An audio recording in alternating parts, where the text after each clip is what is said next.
To the US now, where authorities have revealed more about the man who allegedly shot and killed conservative commentator Charlie Kirk.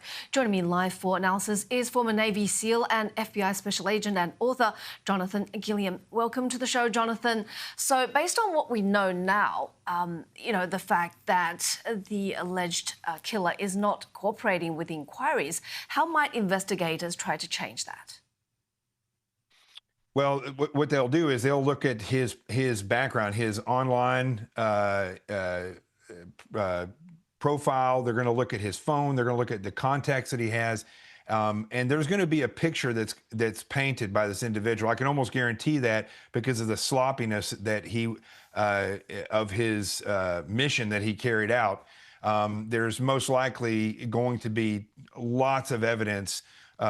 Electronic evidence that they can find. Also, now they're starting to find that there's a potential group out of that area that he may be linked to. So there may be actually more people that were involved in this, but also the cooperation of his boyfriend is going to play a huge part in this. And I would actually suspect that there may be charges against that individual as well, because there is information coming out about that person being having an online presence of hatred towards Charlie Kirk as well. Plus the text messages that they handed over seem to be a little bit more than just information being given by the shooter. They seem to be a communication between the two people about a mission that had been carried out. So I think this is going to get broader. But I think even though the individual, the shooter, is not cooperating, there's a lot going on around him that's going to build the picture that they need to get a conviction. Can you tell us a bit more about the possible psychological profile of offenders like Tyler? Well, a lot of these individuals, I would say, are narcissistic altruists who believe that, and have been groomed to believe that, their actions are for the greater good. You've seen a lot of this when it comes to terrorists who fall towards religious ideologies, and they become zealots for that religion. And when they carry out a terrorist attack, they are doing it in the name of that religion. They've become zealots, and usually that follows a grooming and a building up of oneself into an altruist. They believe they're a hero in doing these things.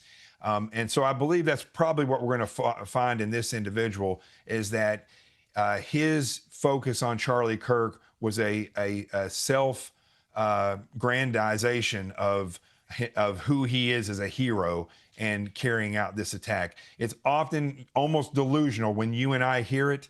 But in their minds and in the minds of those who groom them, a lot of the times it makes sense to them. How do you assess the response time and tactics used by the police during the investigation?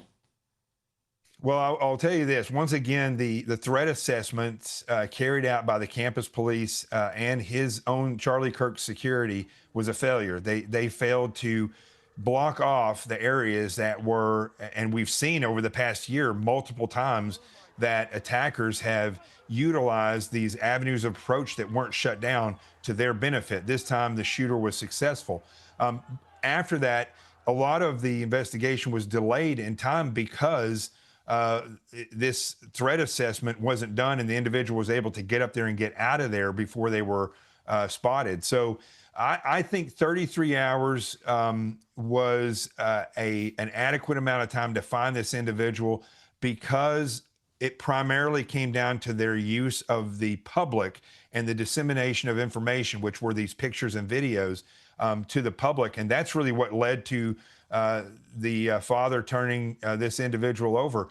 And I find as time evolves and technology evolves and the citizenry evolves, law enforcement is behind the gun in using the citizenry and the population as a force multiplier. And I think in this case, it took them 11 hours to do it. But when they did it, then it came out very quickly of who this individual was. Thank you so much for those insights, Jonathan Gilliam, former Navy SEAL and FBI Special Agent and author.